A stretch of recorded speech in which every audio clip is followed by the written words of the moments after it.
Hello and welcome to today's exciting webinar on 5 strategies to engage families in SEL. My name is Rachel Escobedo. I am the online ambassador for Sanford programs and I will be your moderator today. Our speaker is Melissa Masters. She is our Sanford Harmony ambassador out of New York. A little bit about Melissa. Melissa grew up in Brooklyn, New York, and received her bachelor's degree in sociology with a concentration in child and family studies from Stony Brook University. She has a dual master's degree from Long Island University in elementary early education.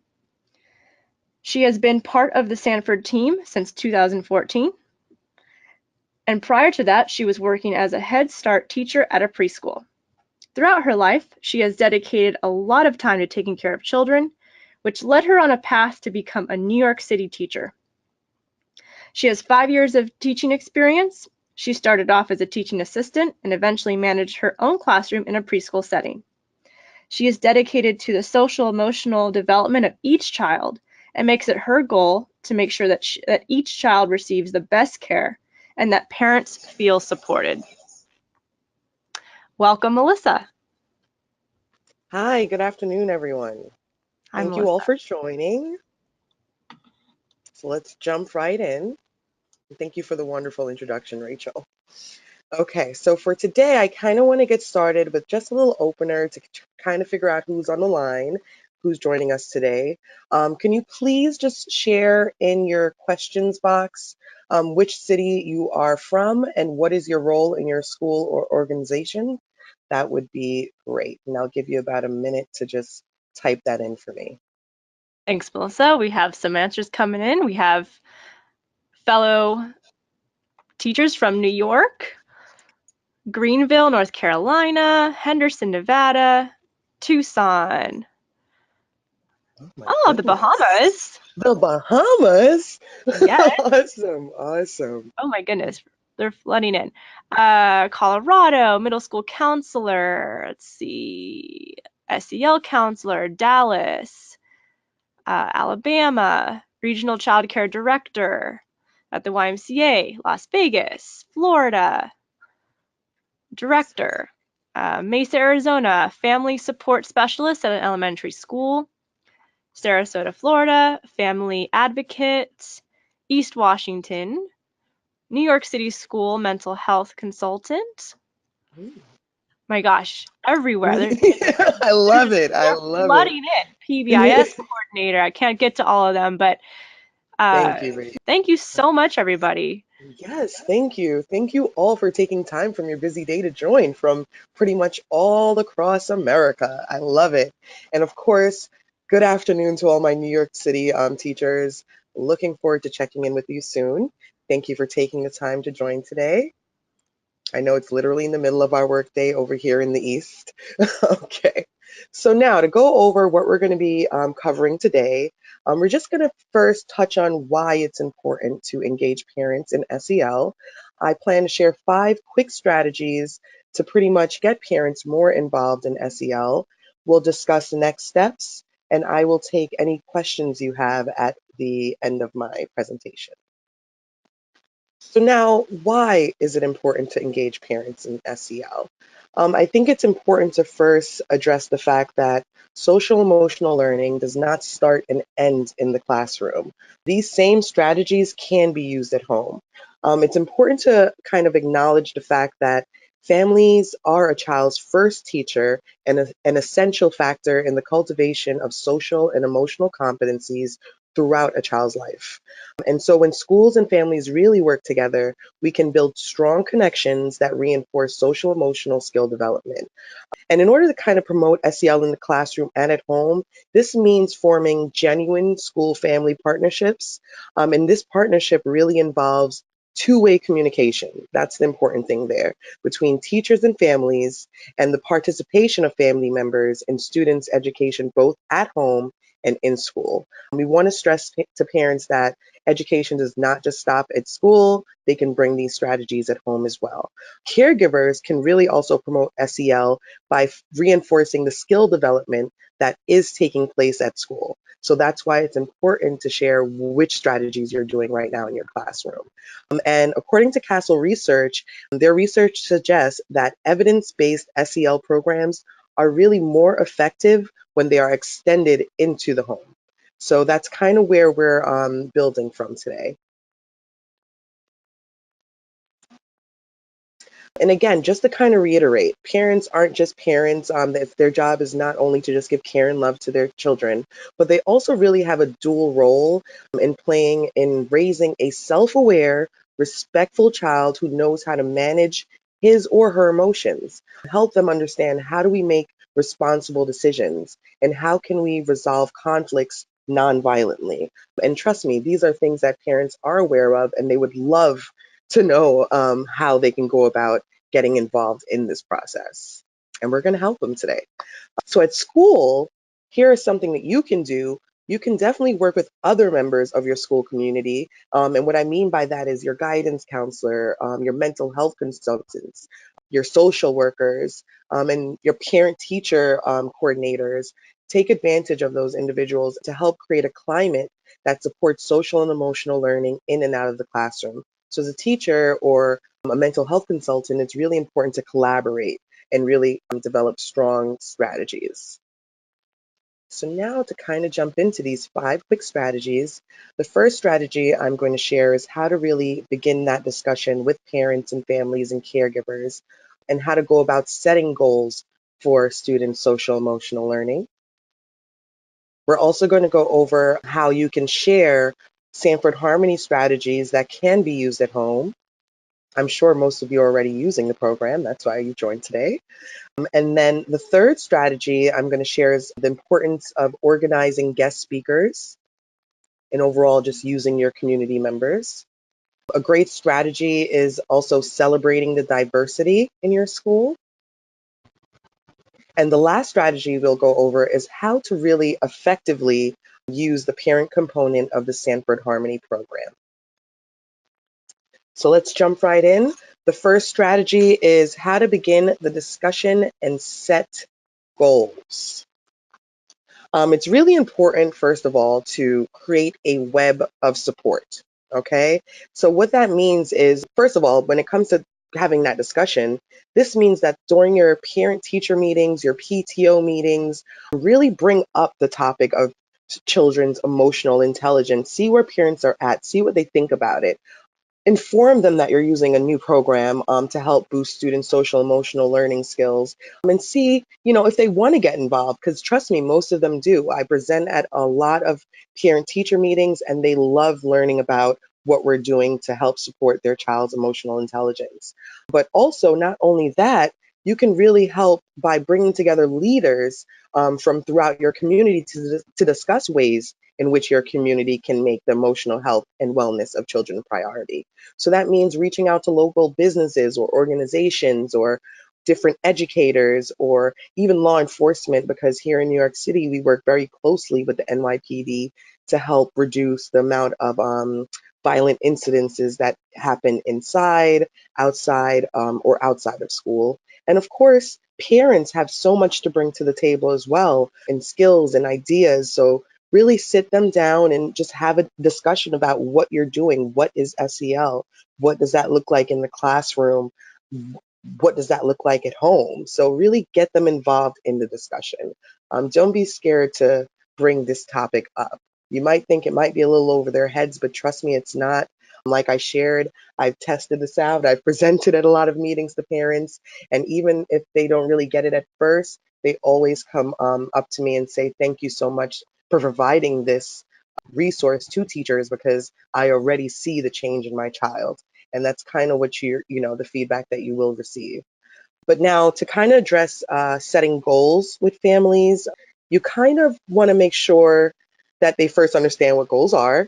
I mentioned the fact that, they're similar, very different from rules, but, you could even bring up the fact that you're using goals and expectations in your classroom through the Sanford Harmony program. But what you want to do is kind of make it, even though your school may have their own mission statement, it can really be, or their own goals, or your classroom may already have their own goals. It can really be helpful for students and families if you work with them to generate individual SEL goals for the school year. So separate from your Harmony goals, separate from your school goals, sit with families and see which skills, which social emotional skills they really want to promote in their children and work on. Okay. So again, get them involved in the conversation. So identifying specific individual goals can help also focus both teachers and parents help us focus on the child's strengths and the areas that we need to improve on. And again, many schools use contracts or pledges that specify how children, staff, and families will collaborate to achieve these goals. But I really suggest creating somewhat of a parallel version that outlines the role of each participant. So pretty much what I mean is when you get the parents together and your community members together and you're trying to go over what your goals are for this year in regards to SEL, kind of create a separate document which states what parents are going to do at home or families or caregivers are going to do to help children meet these goals. It really also helps generate a benchmark as well to assess progress throughout the year. So taking the time to actually document and collaborate and do this will help with that. And the ability to establish a goal and evaluate one's progress toward achieving it is definitely an important SEL skill. And it really promotes self awareness, self management, and problem solving skills for all participants. So, taking the time to do this can really be a great strategy. So, just kind of taking that idea of the strategy that we use during Meetup of making it more meaningful to students by actually getting them involved in the process is kind of the same strategy we're going to use with parents. Because usually we just give them the goals for the year, but now we're getting them involved in the process, which definitely makes it more meaningful to them, and they appreciate, the fact that we're actually thinking about them. All right, so that's the first strategy, the discussion and setting goals. The second strategy I'm going to share, and just I think I forgot to mention this in the beginning, there will be time at the end for questions. And if you have any questions, please feel free to write them in the question box. I will definitely get to them at the end of my presentation. Thanks. All right. So the second strategy is pretty much to share Sanford strategies that can be used at home. Okay. So what I mean by that is first, we want to encourage parents to be a good listener. So listening is a core competency skill, but unfortunately, it's not always practiced by parents or children, as we know all too well. But we want to encourage parents to actually listen to their child and really suggest strategies and activities that can assist with building listening skills. Okay. Another strategy they can use is to really encourage parents to model the behavior they seek. So, whether it's apologizing when they're in the wrong or treating others with respect and kindness, children learn a great deal about relationships from observing the behavior of their parents and other role models in their life. So, just kind of remind them that all their children are watching. So, be sure to model the behaviors that they would like to see in their children. Okay. Another home strategy you can share is to really encourage parents and caregivers to nurture their child's self esteem. A child with a good sense of self is much happier, more well adjusted, and does way better in school than a child who has low self esteem. And of course, share strategies for fostering self esteem, which includes giving your child responsibilities or allowing him or her to make age appropriate choices and showing their appreciation for a job well done. So a lot of the strategies that we use in the classroom as educators, we want to share these strategies with our parents, okay? And another strategy you can share, of course, is to encourage them and, of course, inform them of the support services that are offered by your school or organization or district, okay? So encourage them to seek the advice and support of school counselors or other services, social services during times of, especially during times of a family crisis, such as a divorce or the death of a close friend or family member. Just remind them that you have these support services at your school for them. and remind them that no matter how close they are to their child, he or she may feel more comfortable discussing a troubling family situation with another trusted adult.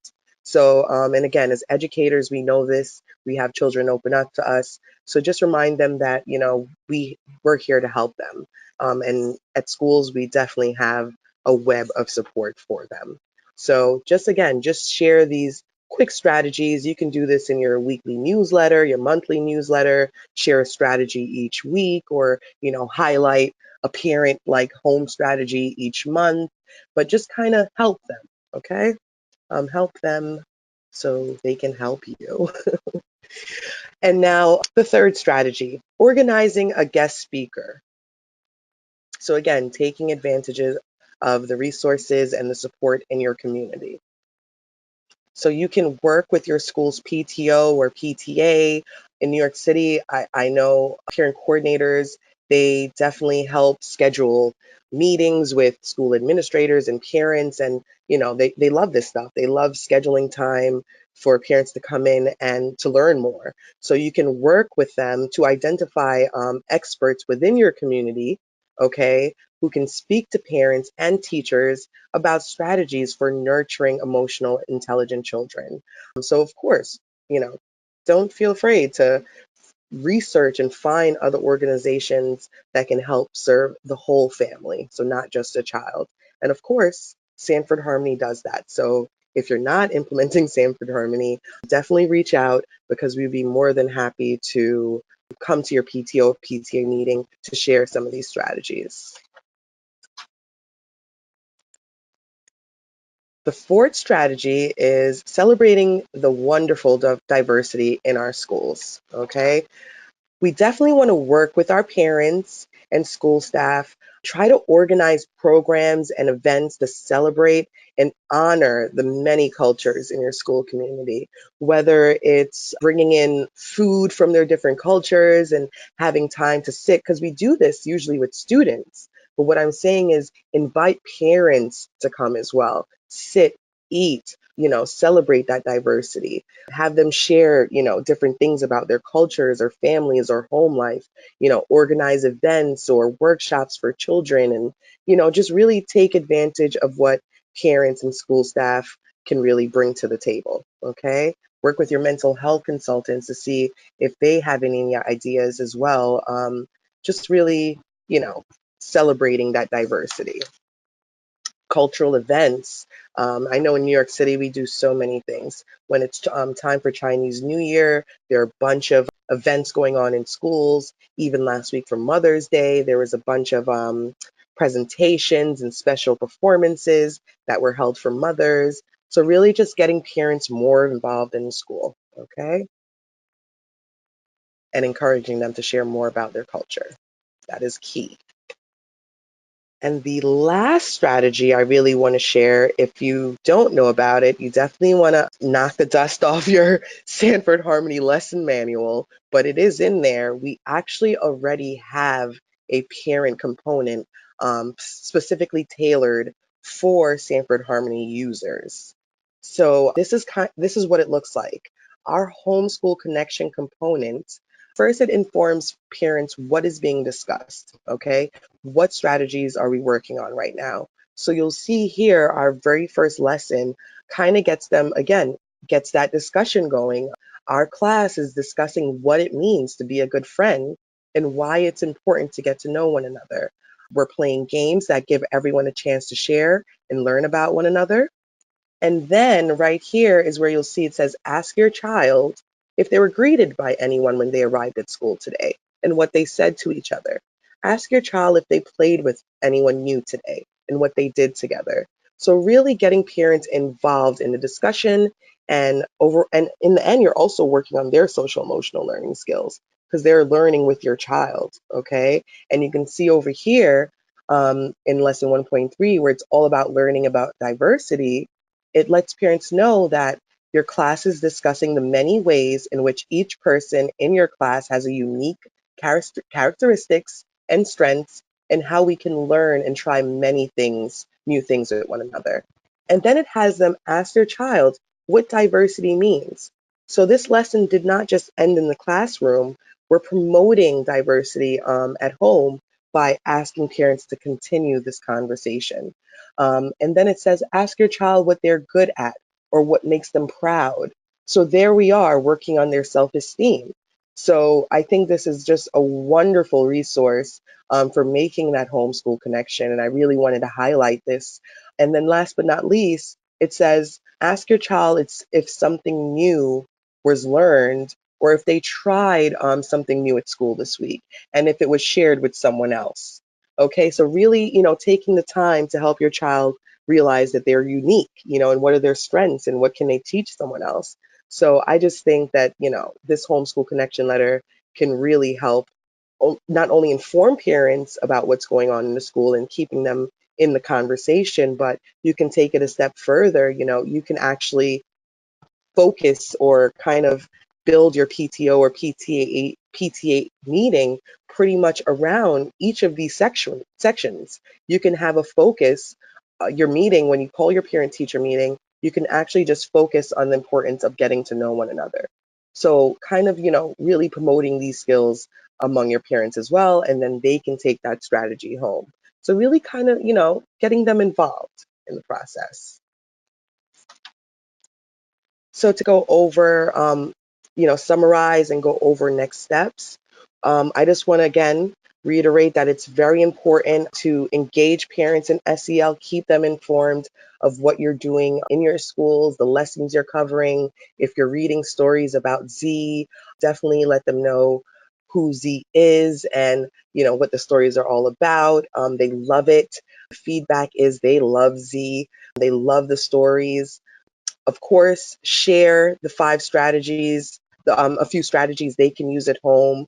So whether it's separate from the Sanford Harmony strategies, but just whether it's being a good listener, encouraging their child's self-esteem, just share those strategies with parents. Don't assume that they just know.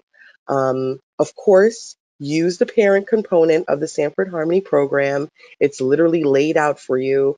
It really gets parents involved. I'm even thinking about the pre-KK lessons where Z gets to go home with the child and have experiences, and the parent is going to help the child document those experiences.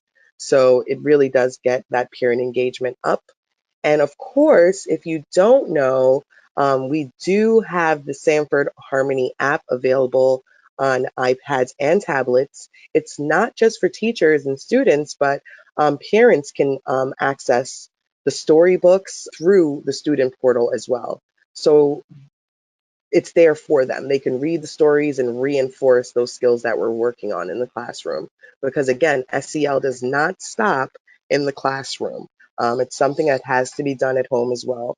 And I know when I meet with school administrators, that's the first thing they ask. We love the program, but what can we do to really get parents more involved in SEL and get them to understand the importance of promoting their child's emotional intelligence? So again, we've laid it out for you if you would like to use that.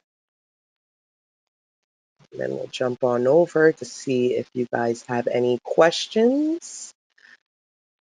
So I'll give you a minute. Thank you, Melissa. Thank you for your presentation.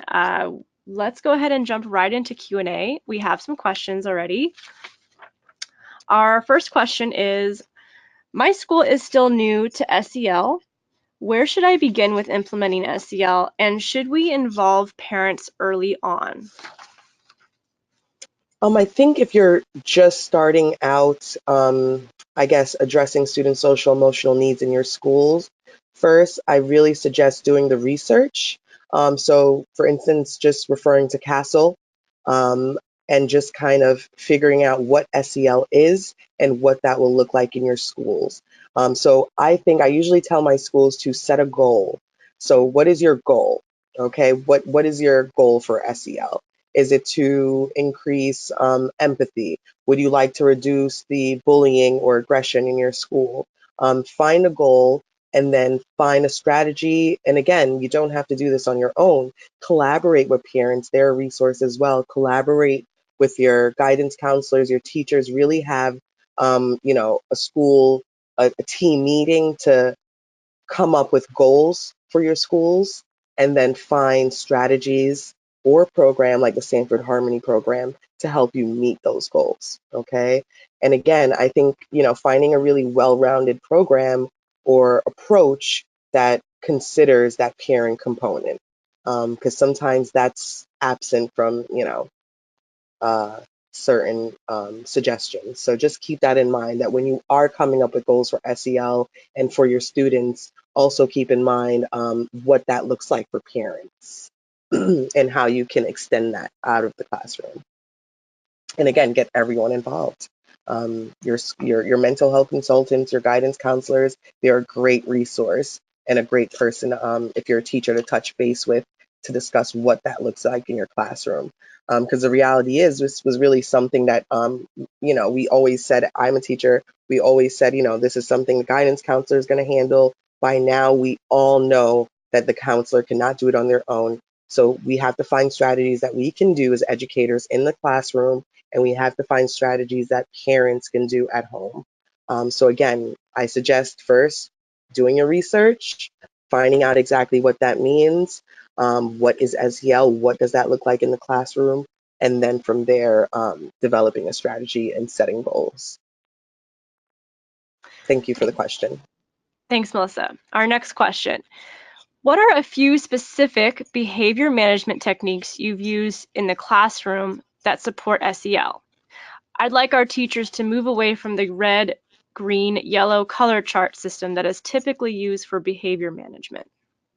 Mm, yes, I agree. The pre-K, we definitely used to use that, but I think again, setting rules or even just using the color chart, it really, I think we've realized that's not as effective. So I think working with children to set goals and expectations. So thinking, having them sit and think about, and again, this is the first strategy in our best practice called Meetup, and sit with them and have them come up with goals and expectations. Ask them how they want to be treated. Ask them how they think they should treat others, and really have that discussion as a classroom community. I think that helps because it kind of puts more of an accountability factor on them. It makes it more meaningful to them. So it's not just you telling them what they shouldn't do, but really having that conversation to see where they're at mentally of what they think they should be doing. I think we forget that, they're little people with their own thoughts and ideas. And, sometimes their thoughts and ideas are not correct. So really, taking the time to sit with students and going over what's expected of them, but also asking them what they think is expected of them, or asking them how they think they should be treated or how they should treat others. I think that will definitely improve the behaviors in your classroom. And kind of, taking the time to do that, if you can, on a daily basis, just really kind of redirecting them and not just saying, don't do that, but, don't forget that as a community, like, didn't we all say that, we should work to, we should help each other, and so if you see a child not being helpful, then kind of, bring them back to the goals and expectations of the classroom and just remind them that they, came up with that goal, and just remind them, hey, didn't we say we're going to always help each other? Or didn't we, say that we're going to make sure that we listen to each other? So, getting them involved in the process. So again, I feel like that makes for me, it's like, I'm not the bad guy here. You guys came up with these goals and expectations. And now, we're all expected to follow them, okay? Because we're one community. So I think that's a great strategy to really just sitting with them and coming up with that. Okay, so hopefully that answers your question. So to piggyback on that, Melissa, are you saying that when you put the when you're asking the students to come up with their own goals, that should help with some of these behavior issues? Yes, yes, that's what I'm trying to say. Yes, I think that when they're involved in the process, it definitely makes it more meaningful. And again, that's part of the whole thing of setting harmony goals. Because having a chart up or having the goals up already, it's like you're telling them what you expect. But students, now we know they respect it more and appreciate it more when we take their opinion and their thoughts into consideration. And again, I kind of like it because it gives me insight into what they're thinking, because sometimes as an adult, if I see a child fall, it's natural for me to pick them up or help them up.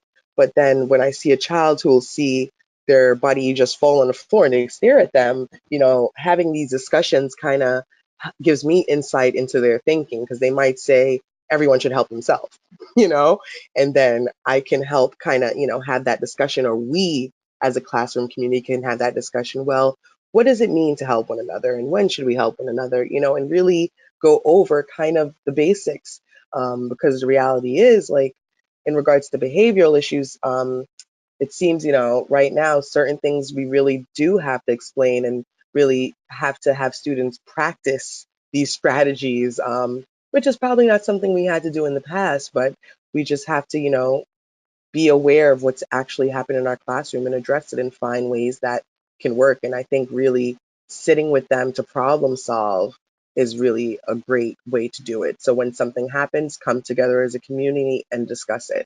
So not just sitting with the child, or, taking the child where whoever it was with the incident and, trying to problem solve only with that child, but really having a community discussion, and of course not to make that person feel bad, but a discussion about a more, overarching discussion about what what happened and how it affects the community. Okay. Thank you. Okay, our next question. We're getting a lot of comments and questions about the app, so I'm just going to comment on that Hmm. really quickly. Currently, our app is only available on iPads and Android tablets, so unfortunately, if you're trying to search for it on your phone, it's not going to pop up. Um, we are looking into expanding our devices in the future, but currently it is only available on iPads and Android tablets. If you are on any of those devices, go ahead and type in Sanford SEL, and it should pop up in your in the App Store. Okay, next question. In your experience, Melissa, what challenges have you faced with engaging parents, and how have you overcome them? Um, I would say, I mean, honestly, when my very first parent presentation, I was thinking, like, will they even know what I'm talking about? And let me tell you, they do. I even noticed a story on the news last week, and I'm sure you guys noticed as well if you were in New York City, about a parent, with a child with Down syndrome, and they were talking about you know, how emotionally intelligent this child was. Okay, so emotional intelligence and SEL is in our news stories now in the morning. So it's not a foreign topic to parents. And I think a lot of parents want to know, what it is and what is this idea of emotional intelligence. So whenever I do present, I'm just greeted with, like, they're so appreciative of the knowledge, and they're appreciative that they appreciate the fact that schools are really trying to not only meet students' academic needs, but we're trying to also meet social emotional needs, okay, their child's social emotional needs. We want to make sure our students know how to interact with each other. And we want to make sure that our students and children, our own children, not only just the children that we have at school, but you know, understand what positive, healthy relationships are. So when I do present, they're really always open. But I mean, challenges I think of, here in New York City, sometimes it's language barriers, but I think it's important to have translators there. And I've seen schools do that. So while I'm speaking, someone is translating into a recorder. So even though the parent is there and they may not necessarily understand what I'm saying, the presentation and what's being said is being recorded, translated, and that parent will have access to it. So I know you're thinking, okay, I work in a school where, a majority, and again, I work in New York City, so I think of, these are the issues I come across. And, you're thinking, okay, 80% of the parents here, English is their second language, and I really want to, convey this information and get it to them and share these strategies that they can use at home to support. Don't forget that we can translate, okay? Translate that conversation, but just don't exclude them from the conversations. Because I have presented to a room full of parents where, half of them were just picking up on bits and pieces, but again, they came up at the end and was still able to communicate, and that they appreciate that we are teaching their child to be, and again, this is their language, nice. They like that we're teaching children to be kind, and good people. So, I think they really, really would like to be more involved in the process. And the more I present to parents, it seems the more involved they get. They want to know more. They want to know what the next story is. They want to know what schools are doing. What's the next lesson? Okay. What can I do at home? But I don't really I honestly don't really receive a lot of pushback from parents at all. They want to get involved in this. This is something that most parents understand the importance of. And again, it's something that we're getting more news coverage on, that this is important. And these are skills that children will bring with them throughout their life. So, I mean, not that many obstacles, honestly, in regards to parents, other than maybe language barriers. But they are on the same page with us in regards to students' social emotional needs. They want their children to have more empathy. They want their children to have problems, great problem solving skills and understanding how to resolve conflicts, in effective, non-violent ways. So, yes, thank you for that question. And I know that's what you think, that you're going to come across a couple of roadblocks and hesitation and resistance. None at all. None at all. At least not from my my perspective so far, or my experience. Thanks, Melissa. So this is actually a great follow-up question. How do you advertise to get parents to attend or come to the school?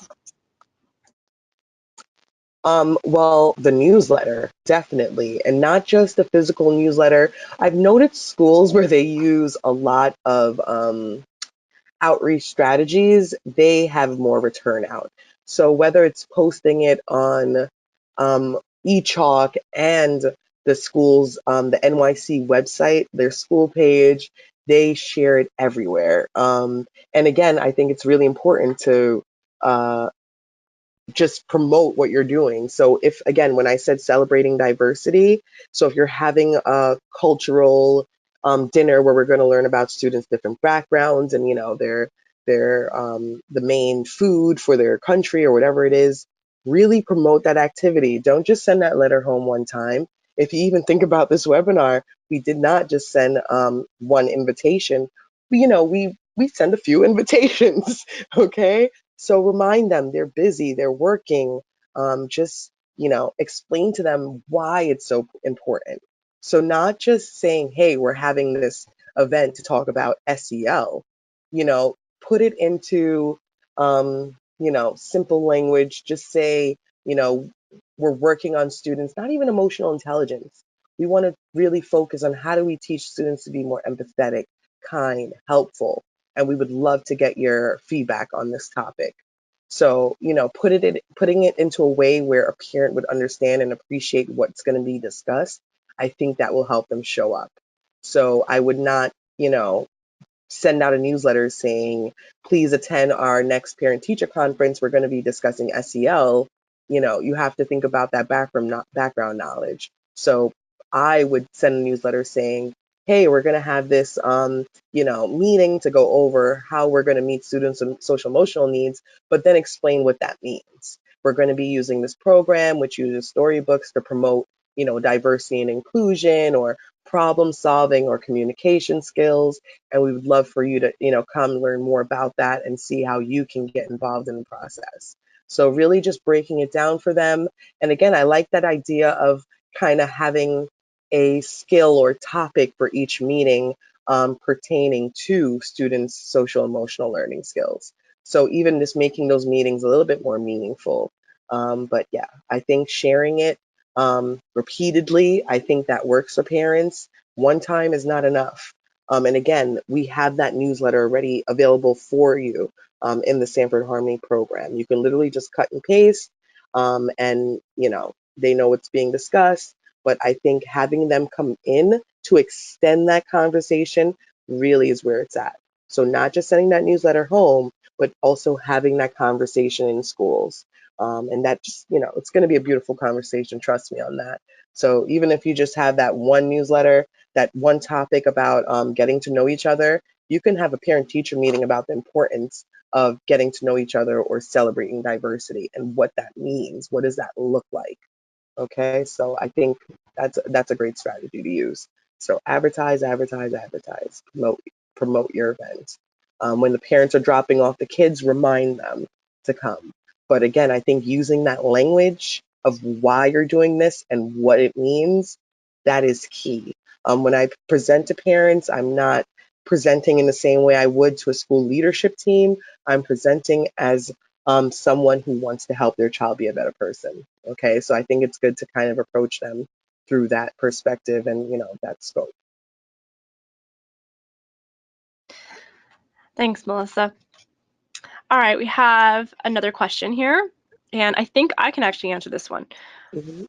Are all of the Sanford Harmony resources and documents available in Spanish? So, yes, they are available in Spanish. However, they are available only in digital form, not in print. So, in order to access our Spanish material, you need to first be partnered with us and have signed an MOU. It is listed, you can access them in our professional learning library. So that's a library, an online library given to all of our clients. So if you are interested in partnering with Sanford Harmony, you can absolutely give myself or Melissa a shout out, send us an email, and we will get you started. If you are currently a partner and you have not signed up for the professional learning library, please reach out to us as well, and we will get you started so you can access the Spanish versions of our kits. Okay. All right. Well, oh, we have another question. So how effective can the program be for counselors to implement without teacher partnership?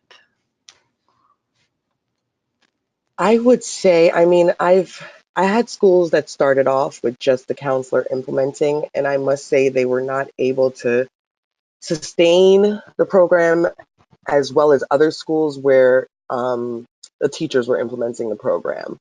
And to be quite frank, the program, of course, can be used by counselors, but the purpose of the program is for classroom teachers. So the guidance counselor or social worker or school psychologist should really only be using the program probably in, small scale compared to what the teachers are doing. I usually encourage them to use it with their small groups or use a specific component to address whatever need they have. But the program is really for the teachers, and the guidance counselor's role is really to support them because, of course, you have more background knowledge and experience in SEL. So I kind of, which is why most of the time the guidance counselor is my main contact because they're the ones who are really supporting the teacher when I'm not there.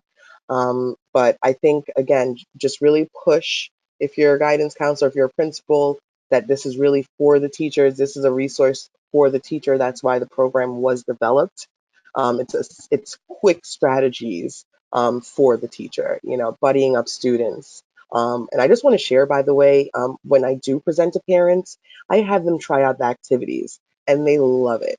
And I think that gets them more involved. And that's why they're going to come back next month when the school's going to go over another topic that's part of the program.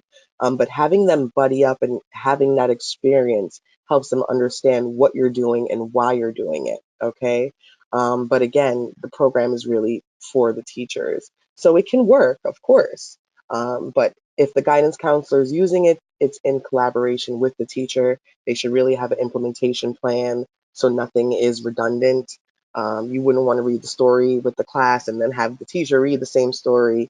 So I think planning is important when you're doing a full school implementation. But as a counselor, you just want to stress that, hey, I'm here to help you, and I'm going to be using components as well and strategies as well. But this is really, these strategies are for the teachers. Buddying up is to buddy up the students in that class. Meet up is for that class community. And the lessons, should really, and activities are for the children in that classroom.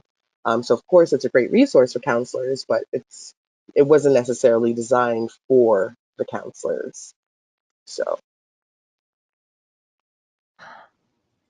Thank you, Melissa. And so I guess just to maybe build upon that question, for those schools who are maybe just started implementing SEL or maybe just started implementing Harmony, and they really only want to focus on implementing it with the counselors, Hmm. how would you, what suggestions or recommendations might you have for maybe eventually Hmm. building it into the classroom with the teachers? Like, how do we bridge that gap? Okay. And I totally get it, especially the first year when I started when we were offering the program, we had a lot of my schools in Brooklyn, it was started off with just the counselor. And honestly, what I did is I had them collaborate with their teachers. So for each class they work with the teacher to come up with goals and expectations. So they kind of always still got the teacher involved. If you're buddying students up, if the counselor was the one taking the initiative to buddy students up, the teacher was aware of those buddy pairs. So if they were doing partner reading or some sort of partnering activity, they would extend the buddy up strategy into their classroom by having students utilize that buddy strategy. So they would be doing that with their buddy. So that's kind of how they would use buddy up. For meetup, they usually just kind of used meetup with the group, like the counselor would use it with the group they're working with. But again, the meetup, the component that you could kind of get teachers involved in is kind of maybe sitting with the student. I suggest sitting with the teacher and the students to come up with the goals and expectations for that class. So even if you're just working with a small group from that class or individual student, um, they're still aware of the goals and expectations, and you can kind of help them problem solve or whatever they need to do based on the goals and expectations for their classroom. It could even be simpler if you come up with goals and expectations for the school. So the counselor can work with the teachers to come up with goals and expectations, and then kind of use that in their counseling sessions. But again, it's putting all of that responsibility onto the counselor. But I think maybe just with buddy up, letting them know you're buddying up students. These are the buddy pairs. You're implementing meetup. A big part of meetup is going over goals and expectations. Maybe you can do the community builders if you're the counselor, and maybe first step would be assigning the teacher the greeting step. So meetup has 4 steps. The first step is the greeting. Maybe the teacher can get their feet wet in the program by, in the morning, all the teachers are going to be doing the greeting, okay, and the share and respond. So the share is where, 2 to 3 students share. Maybe the teacher can do that, and you can kind of do the check-in with the students that need it. But again, it's very hard to do meetup in 2 different places. So maybe just, splitting up the different steps. You can do the community builder at the end, and they can really focus on the greeting and the share. So kind of splitting it up, seeing where they're at. But I know at my schools, I kind of said, hey, why don't you see if your teachers are open to doing the greeting? So that's kind of how it started. And then, hey, why don't you tell your teachers about how awesome the share and respond is? Because it really helps students work on listening and respectfully responding, which is something where, as a teacher, these are skills that you want to see and use during the classroom. A lot of these skills that we're promoting with the Sanford Harmony program are skills that will help students be more successful academically. So I think with a counselor, if you notice your teachers are hesitant or resistant to, trying something new, kind of just let them, try it. Like, hey, here's the greeting. It takes 2 minutes. Have your students vote on how they want to greet. And, we really just want to stress that they're going to say each other's names. And, in the end, this is going to help your students learn how to greet each other. Okay. Because the reality is a lot of our children don't even understand what a proper greeting is, So as a counselor, I think that's where I would start. I would just kind of, feed them little bits and pieces until they're ready to eat the whole cake, I guess. So, that's kind of the strategy. But I totally understand where you're coming from. And I know sometimes schools say, hey, we're going to do it school wide. And then it kind of all falls on the counselor or the PBIS team. Obviously, we provide training. So don't forget, again, if you have access to the PLL, the Professional Learning Library, you can use the online training platform. So that same training that you received as a guidance counselor from us, you can turnkey to your staff using the online training. So during your PD time, you can use that to either give them an overview, show them a sample lesson, get all the pre-KK teachers together and say, hey, I want to show you guys these amazing stories about, this alien named Z and this group of friends, and this group of children. I think this will be a great resource for you guys to, address the issues that come up in your classroom. So maybe just showing them using the video teaching modules to highlight just one lesson, a unit one lesson. Sometimes that's all they need to see, how simple it is, or just showing the video, the overview video for what Meet Up and Buddy Up is, having them do it. So obviously, if you train with me, we're always going to buddy up and we're going to meet up. And honestly, you receive the information, but until you buddy up or meet up, and then you realize how simple and easy strategy and how, effective it is for such a simple strategy, I think that's really where that light bulb will go off for your teachers. And again, I walk into rooms where teachers are just like, I don't have time. I have no time for anything else. And I leave and they're like, thank you so much. I can definitely cut out 5 minutes for buddy up. I can definitely cut out 15 minutes for meet up. Because in the end, they realize it's worth it. So again, just to kind of redirect to the question that was asked, share, use the resources that we provide you as well to kind of get them on board as well. I think that would help. Thank you. Yes. Yeah. And just to reiterate some of what Melissa has said, our program is so easy to use. We do provide you a training, and you can literally start the next day with implementing some of our resources. It's meant to be very user friendly and meant to not require a ton of training and PD. Mhm. Okay, well, that brings us to the end of our webinar today. Thank you so much for your questions, everybody. Thank you for your time. And I just want to remind you all to, if you would please take our survey when the webinar ends. It's going to launch automatically. It's only 4 questions. It's really short, and your feedback is really valuable for us and how we make our webinar series. We really do take into account all of your feedback when we create these series for you. So very much appreciated. Thank you so much, Melissa. Thank you for your wonderful presentation today and your wealth of knowledge. Do you have any last words for our audience? I just want to say thank everyone for joining, taking time out of their busy day to join the webinar today. I hope you have a wonderful day. And Rachel, thank you so much for your support. Yeah, I'm looking forward to speaking with all of you again in the future. Have a Thank wonderful day. you. And just to remind everyone, our next webinar will be, I believe, June 14th. So please stay tuned for that one. If you would like to sign up for that, please go visit our website. And you have our contact information if you have any further questions. But with that, I will let you all go and have a wonderful rest of your Tuesday. Take care.